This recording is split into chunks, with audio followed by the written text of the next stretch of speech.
Hello students, welcome to all Bangla education tips. আজকে আমরা এই ভিডিওতে আলোচনা করব ষষ্ঠ শ্রেণীর দ্বিতীয় পর্যায়ক্রমিক মূল্যায়ন 2025 শিক্ষাবর্ষে ইতিহাস বিষয়ের নতুন সাজেশন এবং কোশ্চেন প্যাটার্ন নিয়ে। চলো দেখে নিই সিলেবাসে কী রয়েছে তোমাদের। চতুর্থ অধ্যায়ে রয়েছে ভারতীয় উপমহাদেশের প্রাচীন ইতিহাসের ধারা। পঞ্চম অধ্যায় খ্রিস্টপূর্ব ষষ্ঠ শতকের ভারতীয় উপমহাদেশ এবং ষষ্ঠ অধ্যায় সাম্রাজ্য বিস্তার ও শাসন।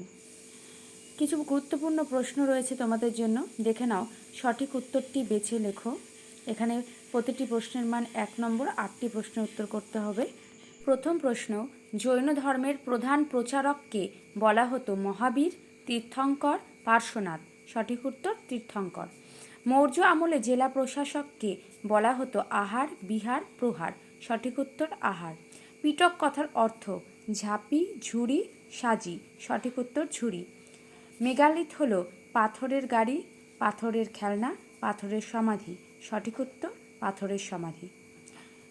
5 নম্বর প্রশ্ন, জৈনদের তীর্থঙ্কর ছিলেন 24 জন, 23 জন, 28 জন। সঠিক উত্তর 24 জন।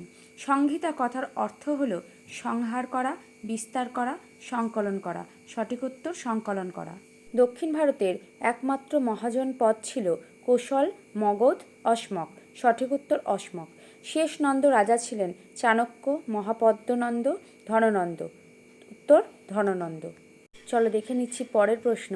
2 নম্বরে রয়েছে শূন্যস্থান পূরণ করো। এখানেও প্রতিটি প্রশ্নের মান 1, 8টি প্রশ্নের জন্য রয়েছে 8 নম্বর। প্রথম প্রশ্ন, বেদ শব্দটি ড্যাশ শব্দ থেকে এসেছে। উত্তর বিদ শব্দ থেকে। বেদের অপর নাম শ্রুতি, এটা তো আমরা সবাই জানি। হর্ষচরিত গ্রন্থের রচয়িতা হলেন বাণভট্ট। মেগাস্থেনিস রচিত একটি বিখ্যাত গ্রন্থ হল ইন্ডিকা। আলেকজান্ডার ড্যাশ শাসক ছিলেন, গ্রিসের শাসক ছিলেন। গৌতম বুদ্ধ জন্মেছিলেন ড্যাশ বংশে, শক্য বংশে।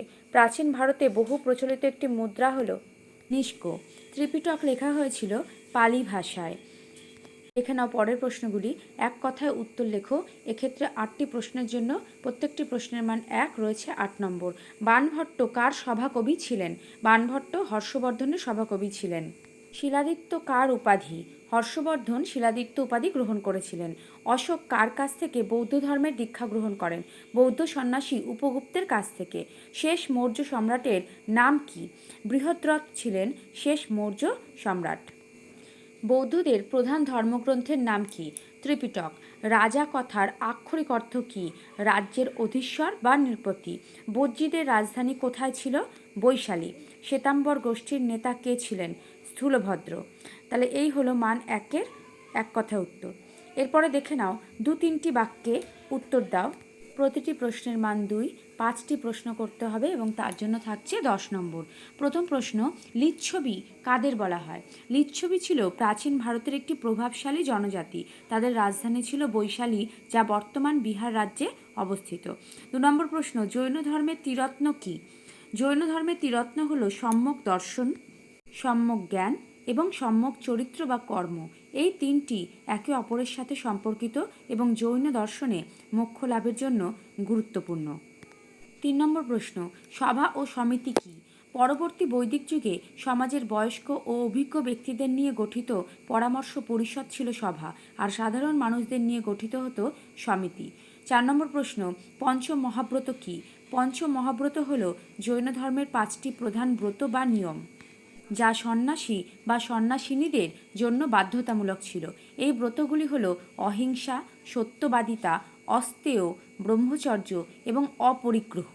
পরের প্রশ্ন দেখো, বেদের অপর নাম শ্রুতি কেন?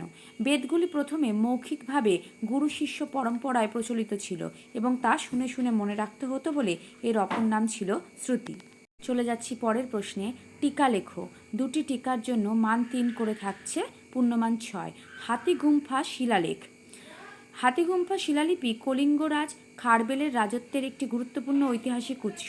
এটি উড়িষ্যার ভুবনেশ্বরের কাছে উদয়গিরি গুহায় খোদাই করা ব্রাহ্মী লিপিতে লেখা একটি শিলালিপি।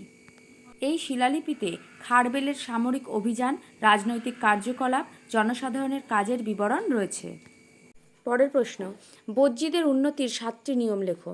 বজ্জীদের প্রায়ই সভা করে রাজ্য চালাতে হবে।